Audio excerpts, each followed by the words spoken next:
Hello, everyone. Thank you so much for joining us for today's episode of the Uncut Thread. Today is a panel discussion, and I have with me on screen Bob Silverman, one of our hosts, and also Cheryl Hills. Hi, Bob. Hi, Cheryl. Thank you so Hi, much for Miriam. coming. All right. So today we are talking about um, the digital divide, and the question I want to start off with is, has technology made us better quilters or has it made us more efficient quilters? And are those the same thing? Okay, so that's what I want us to talk about today. That's what we're trying to determine. Has technology made us better quilters or has it made us more efficient quilters? And if there's a difference between the two or they are the same thing. Okay, so having said that, I'm going to go straight into the questions I have prepared, and I want to establish where you stand on this. So feel free to drop your comments in the chat if you're watching on YouTube, and if you're with me here on Zoom, just jump in and let's, share our views. So let me know, are you a plan first quilter or a fabric first quilter? Do you design and then shop? Or do you fall in love with a piece of fabric and then you build around it? So that's the first question I want us to tackle. And I'd love to hear what everyone thinks. I do both. I will get an idea in my head. As you know, I do a lot of improv quilting, but I will get an idea like this New York beauty quilt that I just made. All I did was use technology to print out the arcs to know what the paper piece sizes are. Other than that, I'm fabric driven. I will literally pull out all of my Ankara fabrics and quilt shop tonals, shui shui, and lay it out on my cutting table and just I like this with this, I like this with this. Sometimes it's complementary, sometimes I'm looking for contrast. I'll use black and white as my neutral usually. So I would say, to answer that question, I don't really design the quilt and then go for the fabrics. I'm a fabric driven. And like this quilt I just finished, I will add borders, but I'm not sure what I want to do yet. So I'll just let it sit and percolate for a little while. And then I'll go to my stash and pull something out and go like, ooh, I like this. And finish my quilts that way. I have no idea what the backing will be. I know some people, when they buy their fabric, they'll have their pattern, they'll buy the fabric, they'll buy the backing, they'll buy the binding, and have it all like a kit. A lot of people are comfortable with that. I am not. I'm absolutely fabric driven, to answer the question. Okay, that's really good to know. Cheryl, you have some thoughts? I do. I am the exact opposite of Bob.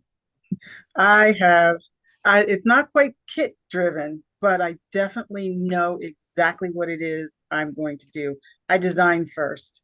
I know what the quilt is going to look like, and then I start selecting fabrics to go with that.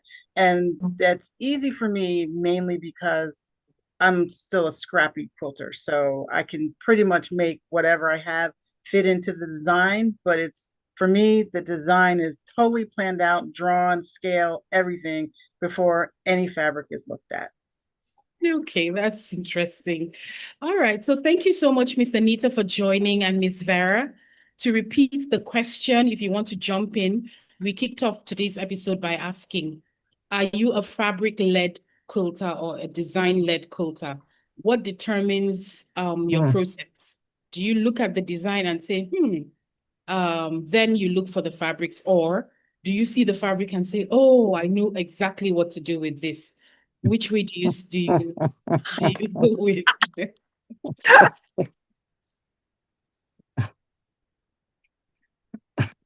I'll let her go first.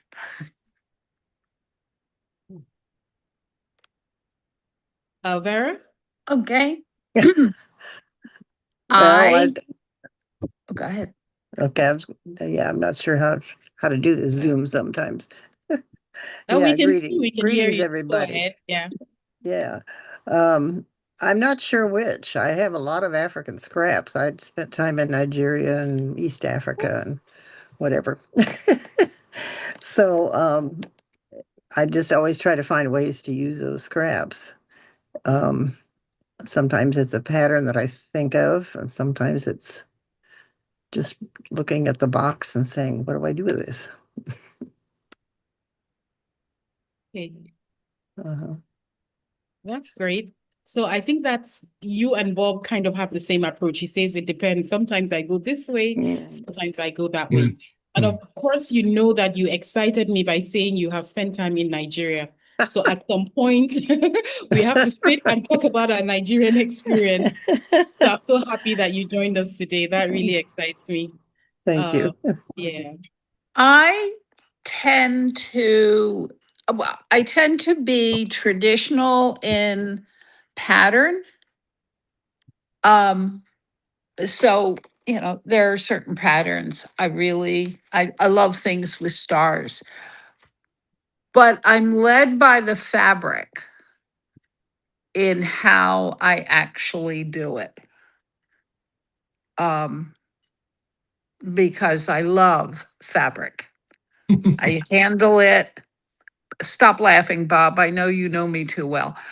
I love to handle it. I love to lay it out and kind of put it together and then move from there. Okay.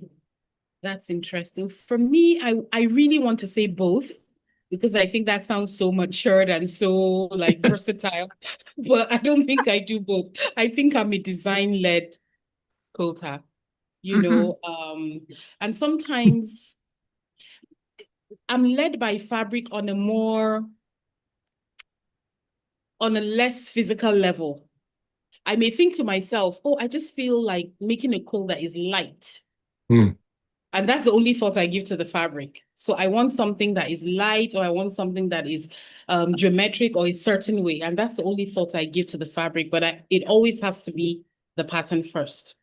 I have to have a pattern that will coincide with the, I don't know, artistic thoughts that I have. It's not really a concrete thought.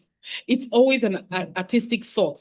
This is how I want it to be. This is how I want it to make me feel. And then I look for a design that fits the kind of fabric I want to use, and then I go for it. So for me, I would definitely say I'm a design-led quilter.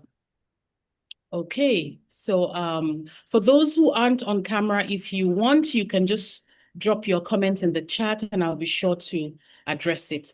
So the next question is, has anyone here used PreQuilt, EQ8, Quiltography, or any digital tool to plan an African fabric quilt? And then what happened? Did it help or did something feel off? How was that experience? No. And if there's any other like quilting tool that I don't know about, that you've discovered, maybe ChatGPT. I went into Let us know. ChatGPT. I did go into ChatGPT. I was just curious what would happen. And I went in the prompt bar, I put design a 9-patch quilt using only Ankara fabrics. Mm. And it spit out, a picture. And I was like, well, I mean, it did it, but I didn't go further than that. And I wouldn't design a quilt that way. I have used back in the day when I had my shop, I have used EQ. It was EQ6 at the time, but I didn't really use it to design the quilt. I did a monthly mystery that I designed, but I used it to figure out mostly the fabric amounts, how much fabric I would need, how much to cut of that each fabric, and that helped me organize that. And I think that's one of the reasons why now I've gone the other extreme and do so much improv quilting, because I'm retired and I don't have to teach a class or print a pattern or anything like that. But I have used that. I wouldn't go into quilting software and design a whole quilt, including the colors and everything, because that doesn't excite me. Okay. Hmm.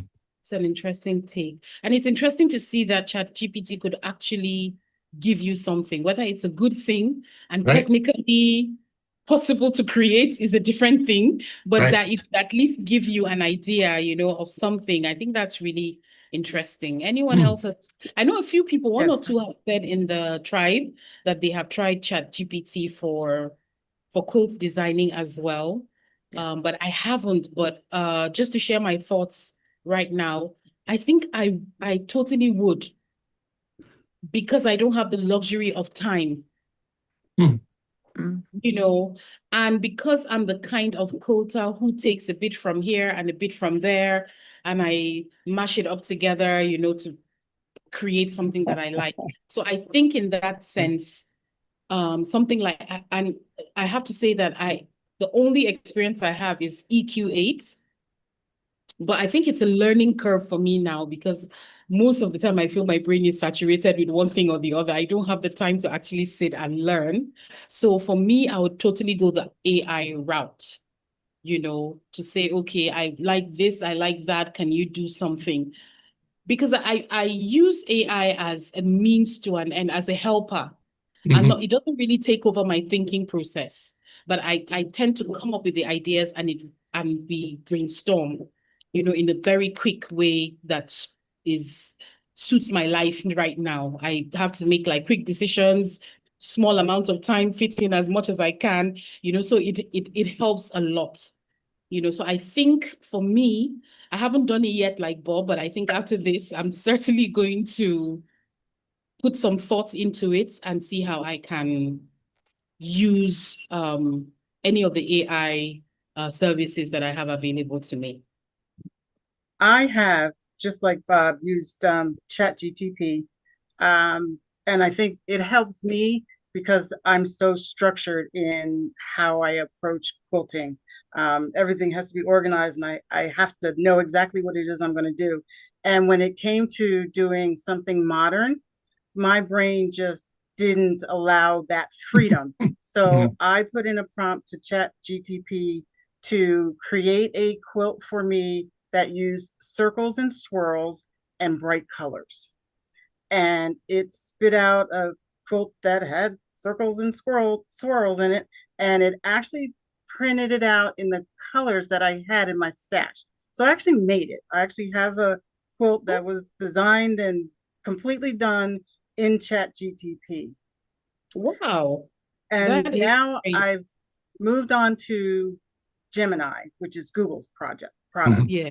And after having had April Palladino on the Uncut Thread, I got a little more comfortable with using that. So the next quote that I'm doing actually was partially created with an image that I asked it to create for me. And then in Gemini, you can actually give it a permanent prompt that you can use for all your pictures. And it will allow you to create the picture, and it will make it into a drawable diagram with all your values, and it'll give you a color scale. You can put in there and say, I want you to use these colors from these particular fabric manufacturers, and it will print out everything that you need. So you can do a collage quilt or some type of applique from Gemini. For me, works a little better than ChatGTP, but it's helpful for me because color and value and those types of things are not my strong suit. So it can actually parse out a scheme of 5 different values for you in all the different colors, and it just allows you to do shadows and a little more intricate design in your finished product.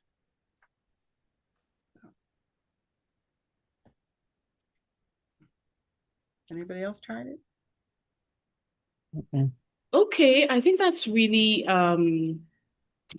good to know. And you really broke it down for us. So I'm beginning to have a sense that the AI services could easily replace the digital tools, the popular ones that we have, the ones that are targeted at quilters. Because like I said, I have a challenge of, do I really have the bandwidth to start learning EQ8 or quiltography? I mean, all I need to do is just do a brain dump into Gemini, and it possibly could come up with something for me. You know, so I think I find that really interesting. So if you're just joining us, Nancy, thank you for joining, or drop it in the chat. We're talking about any experience you have with any of the digital tools, EQ8, Quiltography, and anyone that, that is out there, or ChatGPT. So drop your comments in the YouTube comment section and also in the Zoom chat, and I will get to it. So moving on to the next question. So when you use, and now this one is for those who actually use the digital tools like EQ8. How do you find photographing the fabrics? Does it work well? Because sometimes I have that challenge. If I'm taking photos of fabrics for the store, it can be a bit of a nuisance trying to get just the right light to capture the tones. And then, because there's so many, sometimes you shift and the lighter values fade, and then you shift and the dark is so it's quite a bit of a challenge. How do you navigate that when you're working with something like EQ8? Because I know you have to feed photos of the fabrics into the system for it to be able to design for you. So has anyone had that challenge? How do you navigate it? Do your photographs do justice to the digital tool? And then does the digital tool actually translate accurately? Or have you ever had a situation where you took photos and what it gave you based on the photos was not what you were quite expecting? If that makes sense, let me qualify that. So if you don't mind me jumping in. Yeah. Okay, I don't have EQE. I have Embrilliance. That's the software I use. Which one, Nancy? Embrilliance. Okay, I haven't heard of that one. Yeah. And they have a free free download. You can use it free. If you want to use, like, they have Embrilliance, that's the essentials. Then they have Enthusiast that does more. And then you can add more programs to it. Of course, when you add, it costs. But as far as the photographs go, I always feel like if I need a really good quality photograph, either I find somebody with a really good camera, and it can be your phone camera, or my iPad takes much better pictures, and then you can transfer them wherever you want to work with them. That's what I do to get clearer pictures, because my phone does not take those nice pictures. Okay, So that's really interesting. You wanted to say something, Bob? Yeah, I was thinking that when I had done that in the past with EQ6, I would scan the fabrics in, but that wasn't like the final. I wouldn't accept that as the final design of where I'm putting the colors. I still, no matter how I do anything, I wind up with all the fabrics on my cutting table next to each other and move them around to how I like them. In terms of, I haven't done it with African fabrics because this was years ago. But I will say this now, in terms of the Ankara fabrics, I think people need to understand that it's not like a traditional quilt shop fabric where they have an 18-inch repeat or a 14-inch, whatever it is. I look at the fabric, and however it reads to me, if it reads like a bright, I use it as a bright. It'll have orange and yellow. And if I want it to be a cooler color and it's blues and greens, I will use it as a cooler color. I don't worry about the size of the flower. I don't worry about the direction. I don't worry about any of it, because ultimately, when I put it in the quilt, I think all you'll see is that dark, light, warm, cool. And nobody, I don't think, has the patience to sit there and dissect it and say, shouldn't this leaf have pointed that way? Because that would make my brain explode if I had to do that. Yep. Actually, to be honest, I think that is one of the things that fascinates me with the prints, the wax prints especially. And I think one of the things that confused me a lot when I first started, because when I started later than most people, but in 2016 was my first experience, and most would say repeat, and oh God, that was too much for me. So I just cut up the fabric. Okay. Because I was like, okay, let me making the quilt step one. And I really thought I needed to learn about repeats and how to make it work in a quilt, and I said, okay, because I really want to make one, let me just make one. Anyhow, it turns out. And then later on, I can begin to learn the technical Right. aspect of it. But after creating the quilt, I saw that even when there's really a beautiful motif, you cut through it and it hurts you. Once it gets into a quilt, it looks beautiful. Right. And like Bob says, nobody ever sits to say, this was originally a peony or an Right. African violet. Why did she cut it? Nobody actually says that. Everyone just sees the cuts and it comes out so beautifully and it just works. Mhm. And it just works. So I think that is also worth noting, that we totally can be random with cutting the wax prints, particularly, and it still turns out okay. And I think that also goes for a little bit of the other indigenous fabrics like the adire, that is cotton and good for quilting. I think once you cut it and you put it together based on value, you get a good result that mutes the voice of whether you were supposed to cut or you were not supposed to cut in a particular way. Mhm.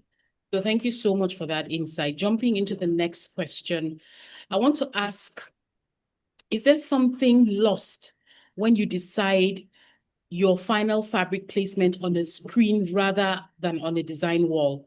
Or is that just being nostalgic and being caught up in the tradition of things?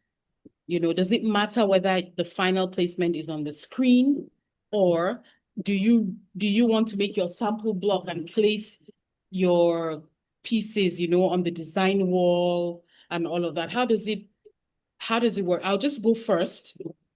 For me, I think it will be incredibly hard for me to do a final decision on a screen because I feel the fabrics will talk to me, and I actually feel like I will see better in real life. I just feel like I see better looking at the relationship and then seeing it as a physical thing that I'm going to create that will be in a physical space. I just feel like I relate to it better in real time than on a screen. But to get my arrangements and maybe values, I don't have a problem doing that on the screen. But maybe the final decision has to be, I have my fabrics, my chosen fabrics, or the fabrics I'm contemplating in hand, and I can place them, and look at them and leave them and for a day or two or a week and come back and make that final decision. So I'd love to hear what your thoughts are. Welcome, Miss Carrie. Well, that's because when you place it on the wall, you are looking at it. It's not showing you, it is absorbing you. And I think I do a lot of wall hangings. I need to step back and see if it's reading the way in my head I thought it would. Mm. Yeah. Sometimes my head explodes, but I do what Anita does, but then like when I have my blocks made, I'll put them on my design wall and then I'll step back, then I'll take a picture of it because sometimes my eye is not seeing that. One might be a little too bright for its placement. One might be too dark and it's getting lost. To me, I'm just looking at it and registering, oh, it looks nice. So then I take a picture, then I look, then I move things around for my final yeah. decision. Yeah. Mhm. I do the same thing. I like looking at it on the computer or, some of the programs that I have, but I'll always put it on my design wall. And the other thing I always do is I take a black and white Mhm. Yes. of the design. And if things just don't look right, because they're not going to look right, it doesn't matter what color it is. It's the Right. light and the dark. And if it just looks, then I can turn it around, take another picture, and eventually it will look good. And I agree. You have to see it. It has to be right right there with you, Mm. you know. Yeah, I think that's important. Otherwise, it stops being a creative process and it starts Mhm. being a code writing thing, right? It Right. becomes code. It becomes like you're writing a quilting code or something. So I think that interaction is necessary to Mhm. actually feed the reason why you're quilting. You Yeah. need to see to feed that creative hunger or to feel that creative space, that is inside of you. I think is totally, totally necessary. All right. So, like I said before, quite a number of people are reluctant to cut into the fabric, you know, especially if it's so beautiful and it's still so new. You haven't stroked it and loved on it and just stared at it, You don't just receive a beautiful fabric and just do something with it. I don't. I have to look at and just wonder at the beauty and marvel at it. Others I know jump straight in. Yes, this is what I want. So does the digital mock-up change your relationship with the first cuts? Because maybe the digital mock-up has kind of helped you or you've looked at it and played around with it. Does it make it easier to cut or, to kind of, do you approach that kind of fabric in a business-like manner? Okay, I have it, it works on the screen, so I'm just going to move with it. Or is there still a part of you that has a love relationship with fabrics that, you just have to romance a bit before you actually cut it up to, to get it into your quilt? So I think that's a really interesting question. With the African fabrics, because they will have a lot of what I have has multicolors Mhm. in it, and you don't really see the separation until you cut into it. Mhm. I have to cut it and see where it's going to go, what color.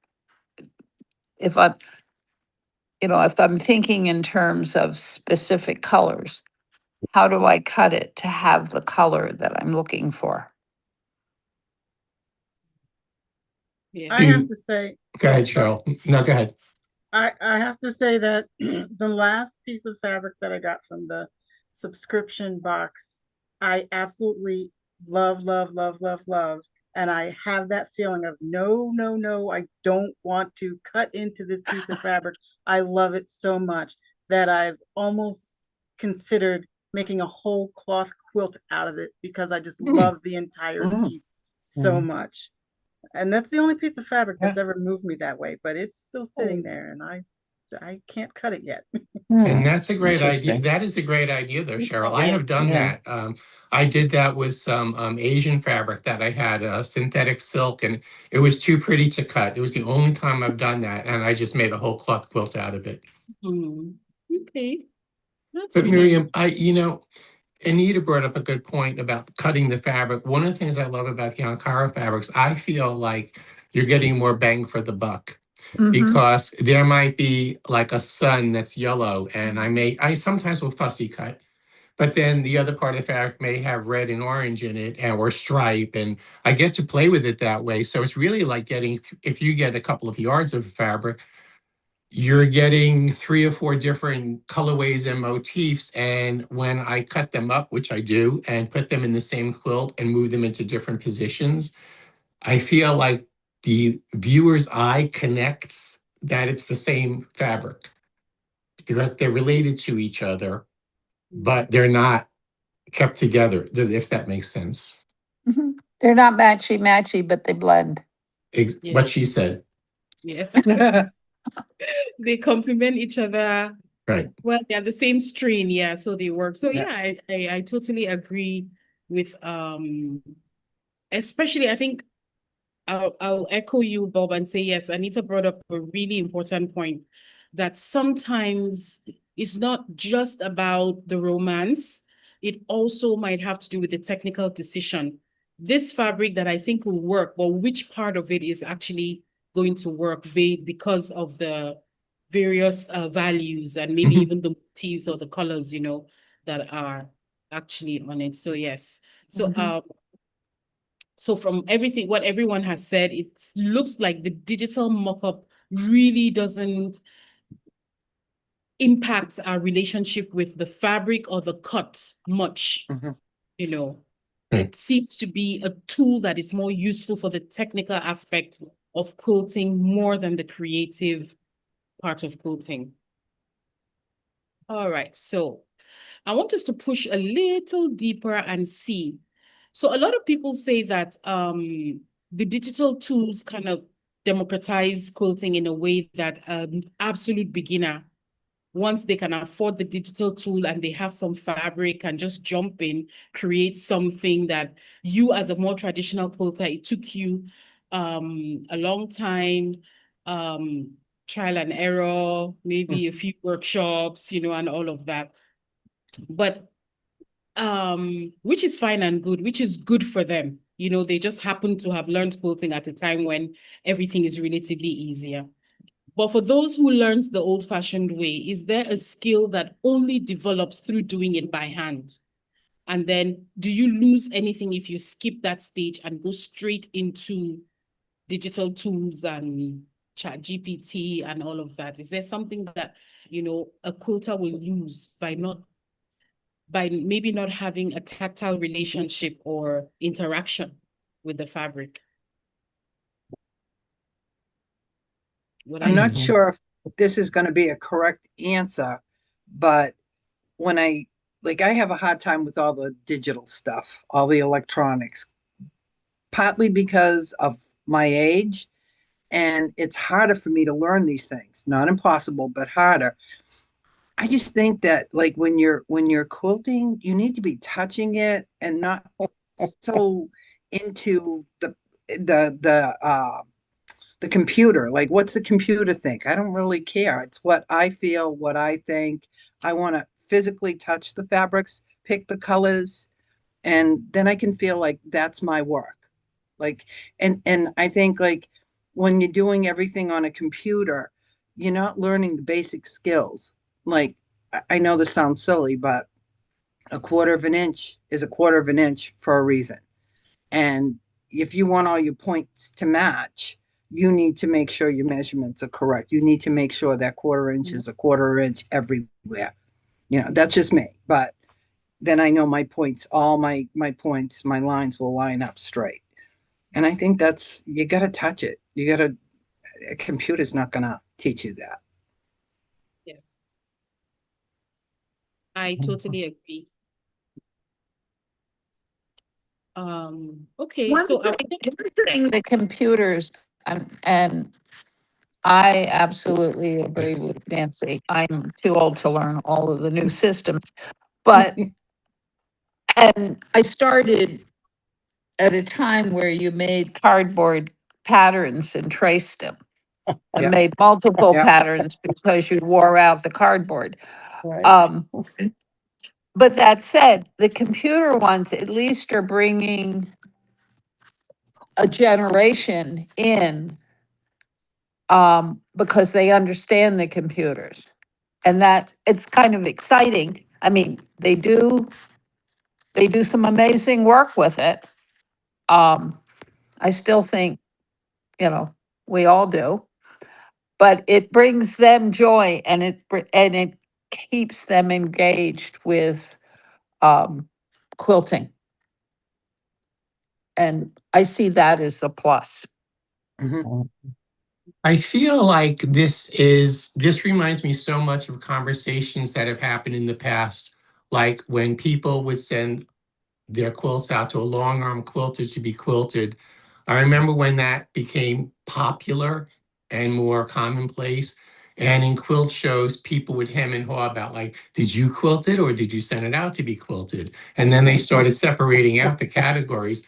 And my feeling about I quilt my own quilts because I just do. But I think if somebody likes to send them out to be quilted, they should do that. I think if somebody wants to use a computer, you should do that. I think these are all tools that are available, whether or not my generation, our generation, chooses to do it is sort of neither here nor there. In other words, I don't think there's a right or wrong. I was mentioning to Miriam Right. earlier, when I started quilting 30 years ago, people were a little judgy about me finishing my quilts on my home machine. They weren't hand done, and they weren't hand pieced, and they weren't hand quilted, so they weren't like as valid. And I thought, well, you know, when people got their first treadle machines, they started doing that because that was the new modern invention back in the day. So I don't know if it's a generational divide. I think to some degree that's true, but I think everybody should follow their heart and do what brings them joy, because otherwise it becomes like, am I doing this right? Am I allowed to do this?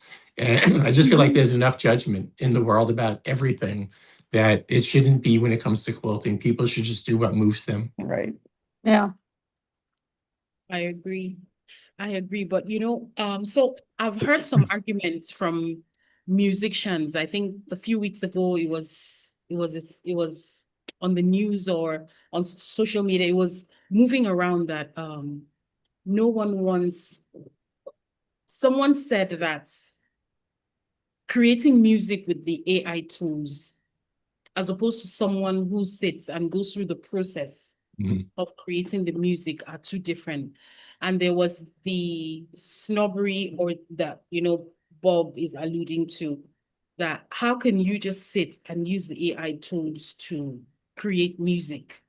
It loses its value, Right. it loses connection. And this is just making me realize that the digital tools have their place for me, but and the experience, the A to Z experience with the highs and the lows, of quilting also has its place. And I don't think any should replace each other. If it's going to make it easier for me, if I'm going to manage better doing an aspect of the design or the technical bit or the values, for instance, a lot of people struggle with values. If a digital tool is going to help you with the values, why not? Why not, really? Because all the time you're going to use learning and feeling so bad and getting frustrated about values, you easily cut that out and you focus on the aspects that you love. So that's, I think for me, that's kind of like what I think about that. So if you're a new quilter and you have a hang of the AI thing, please go ahead and begin to create, the beautiful quilts that, you're capable of. All right. So I feel that African fabric, whether the indigenous or the wax prints, it makes a demand on quilters in a way that quilting with traditional cottons don't, because when you are contemplating the cultural weight of it, should I not, is it okay, is it not okay? What does it speak in the culture, in its culture, the fabric's culture? And then when you talk about the scale of the patterns, you also talk about its perpetuality, if you like. How can the software hold that conversation with you? Are you able to say, I'm using ModCloth that was in so, and so, or do you give it the instructions of the heritage and the culture?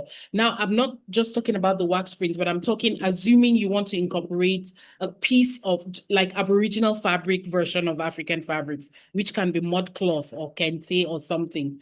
How do you have that conversation,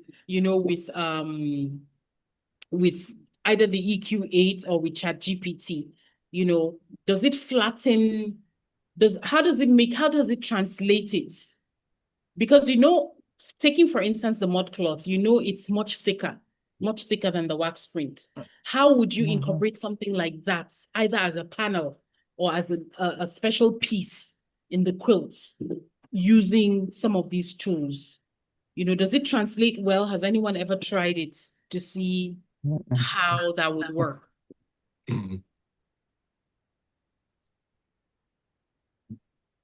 Or do you just treat it as a panel with geometric shapes?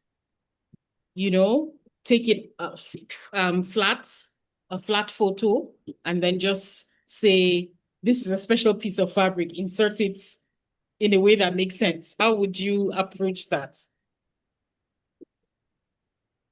I think for me, I would make it the focal point of whatever I was doing. I think it would be what I would work around instead of it.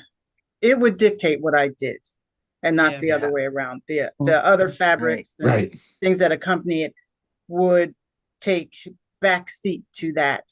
It would be front and center for me, even if it were cut into pieces, even into like 12-inch squares or 15-inch squares, that would still be the majority of my quilt, would be that fabric, and everything else would be an accent to accompany it.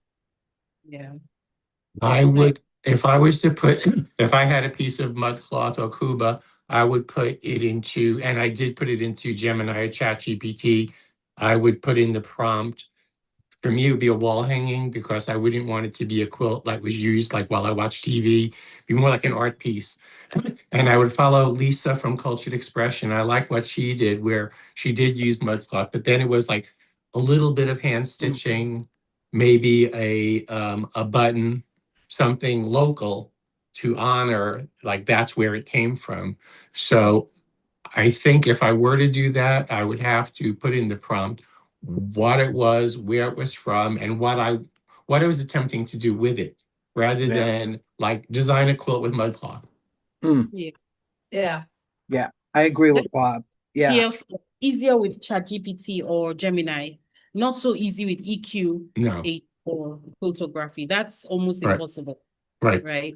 You just read it as the same fabric. Right. Yeah. Okay, so at least we know that they're not good for everything. You know. All right. So as we round up, I just want to just kind of like share my conclusive and definitive thoughts on it.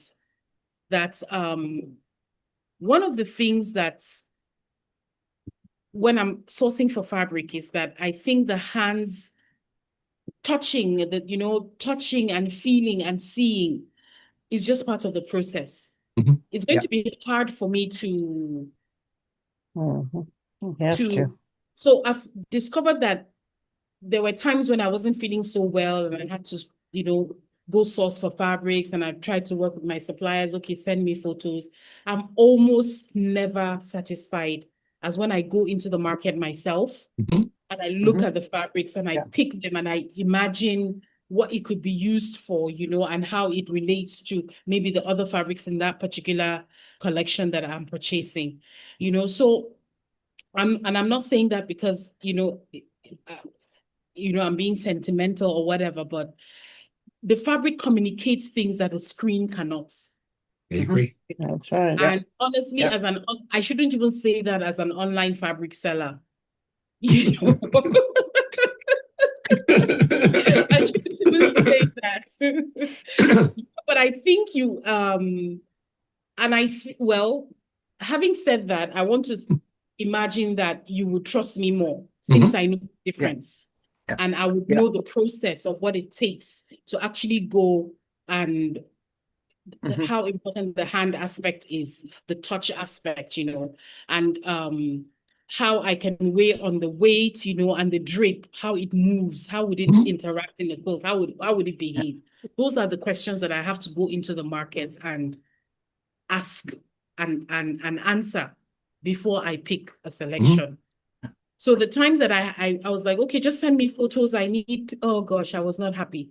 A lot of the time I had to send them back, and then go and just get what I want.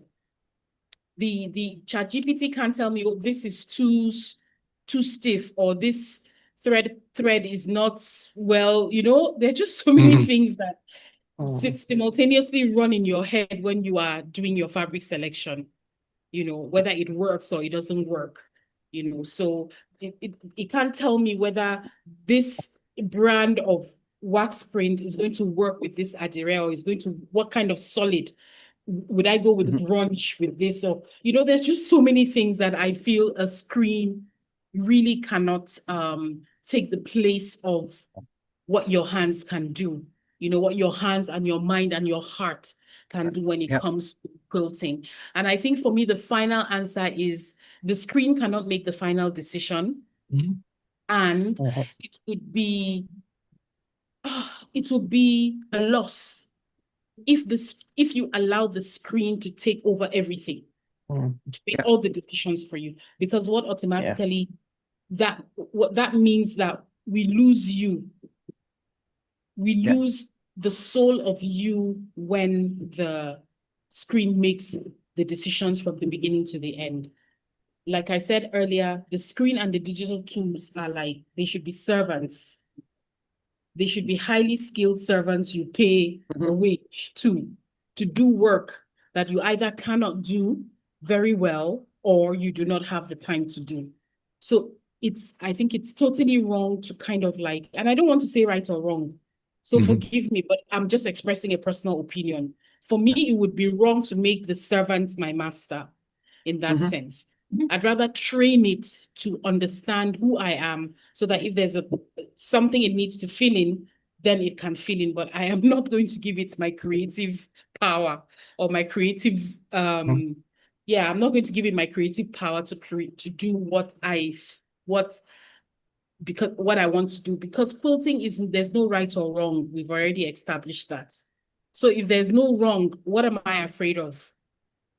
Why do I have to hand it over to a digital or AI or whatever? So that's my final thoughts on it. And I'd love to hear what you think as we round up our episode.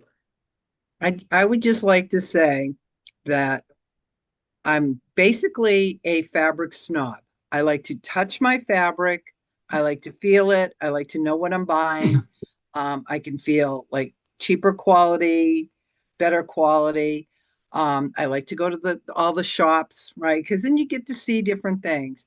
I just want to say, Miriam, when I ordered from you that first time, I was a nervous wreck because I was ordering all the way from Nigeria, right? But when that fabric came, I was so excited. And I'm like, I'm not going to hesitate to order again, because the colors were beautiful. The fabric was beautiful. I love sewing on it, everything. And that's a compliment to you, because you are far. I can't go to your shop. No. And no, I know. And it's trust. And, I've never gotten a bad piece of fabric from you. It's always been quality fabric. And I don't take that responsibility lightly. And I think imagine if I had to pass it through ChatGPT to say, okay, I'm stocking up the shop. What fabrics do you think I should pick? I think everybody would be very annoyed with me, and that's why the hands and the heart cannot replace certain aspects of quilting, because it's personal, because we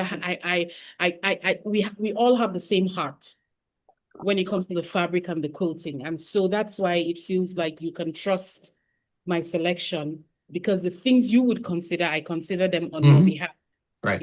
For sending them. So thank you so much for that, Nancy. Any You're closing thoughts? And you also give us a challenge,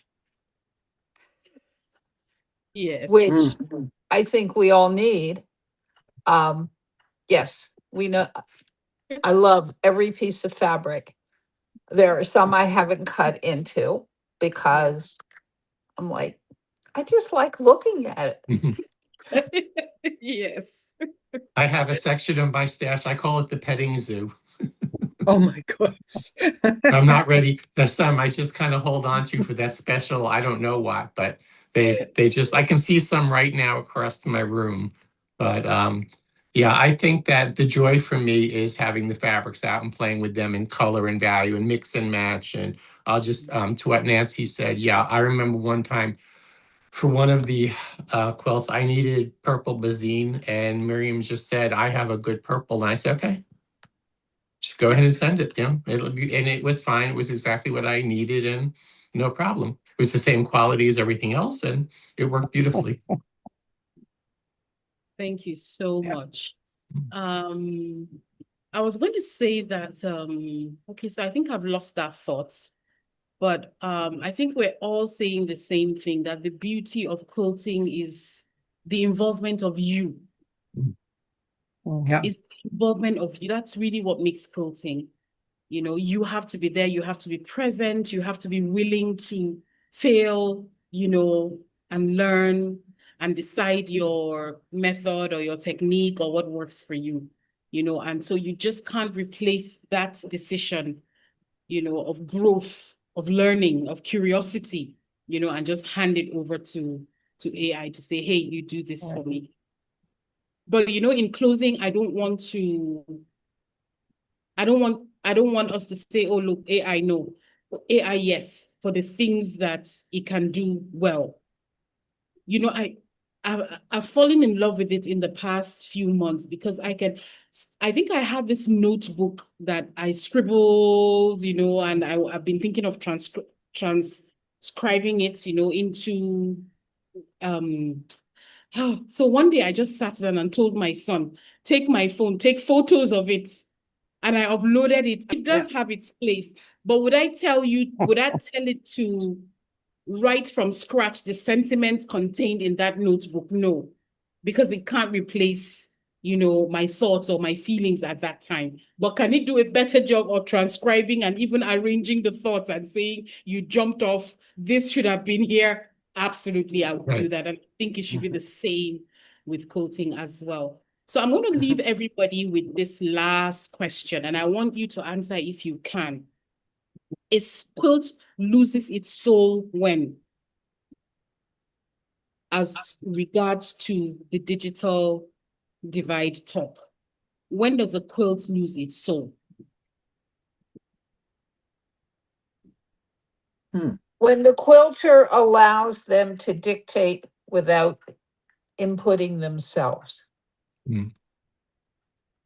Yeah, I would agree with that. It has to be something from your mind, from your soul, that you are now communicating to other people through fabric.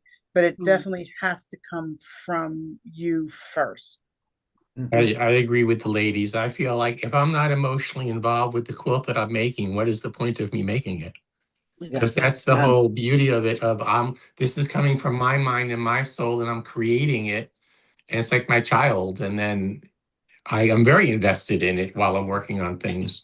So I would never want to lose that, because that's the joy of it for me. Yeah, absolutely. I agree with you. I'll go one further and say that if a quilt doesn't torture me, I don't value, I really don't value it much.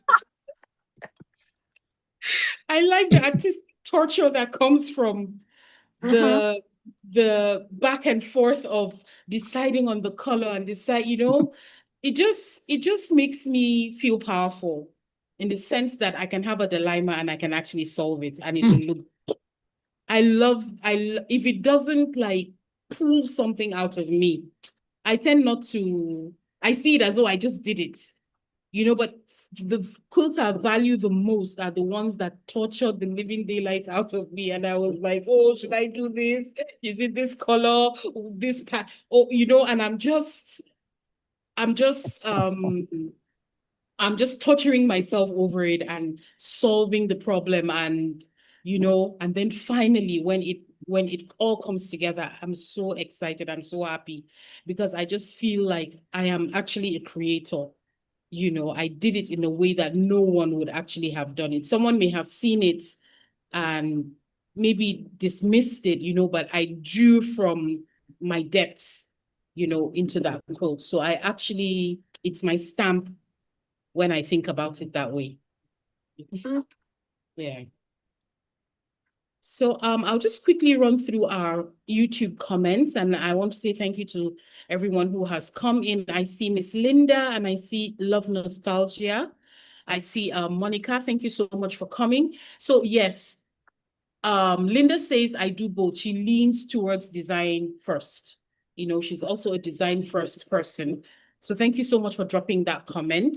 Love Nostalgia said she does not cut cold, she needs to plan. So she also needs to look at the fabric, romance it a bit, and then consider the colors and the values and the patterns in each piece, before she goes into it. And Gemini 3 says, yes, do the digital tools and the traditional way of quilting. There's no right and there is no wrong.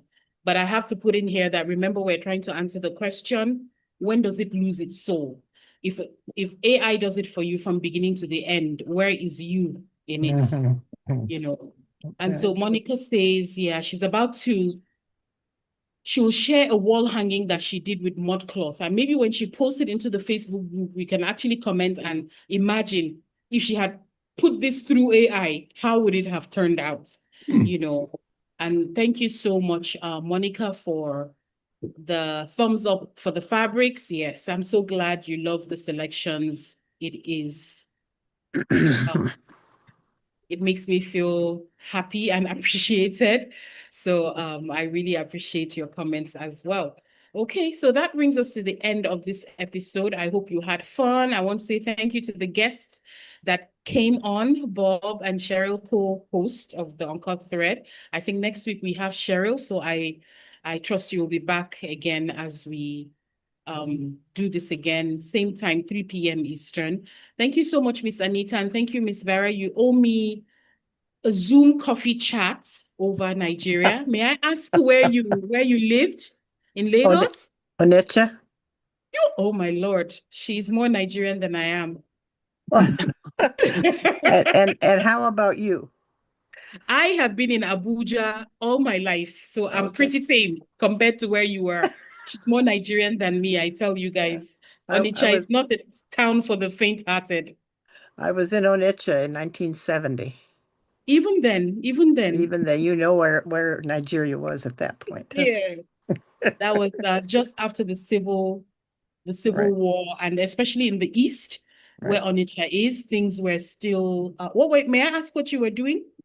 I was working with Christian Council of Nigeria, relief and rehabilitation. I'm a nurse.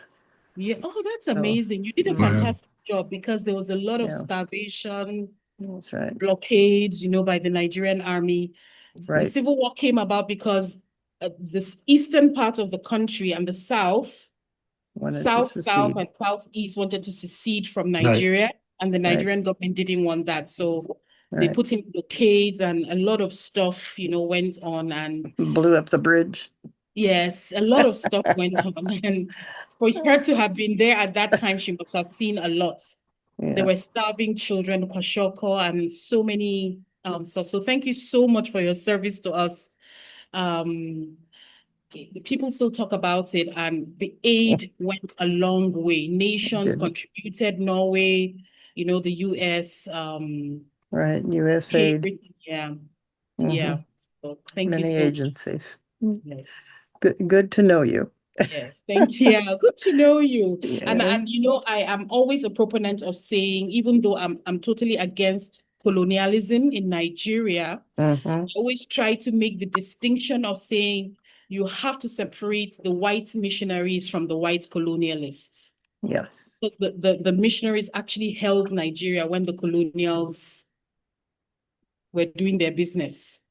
Tried. In my place, in my village, in my mother's village, we have a graveyard of white missionaries who died in the US and requested to be buried in her village, to show you the relationship between the missionaries and the sacrifices they made to make sure people were educated, people were primary health care, and unfortunately, Nigeria has not changed much since you left. So we might still need your services back here. Next generation. Okay, you've done well. Thank you so much. Okay, thank you. All right. Nancy, thank you so much for coming. I have a chat coming up with you. Yes. So I'll get in touch with you. Yes. And Miss Carrie as well, Miss Anita. Thank you so much, everyone. I'll see you next week. Okay. All right. Bye, everybody. Bye. Bye-bye. Bye-bye. Bye. Bye-bye. Hey. Yeah. Okay. Hey, everyone, I'm slow, but Bye, Miriam.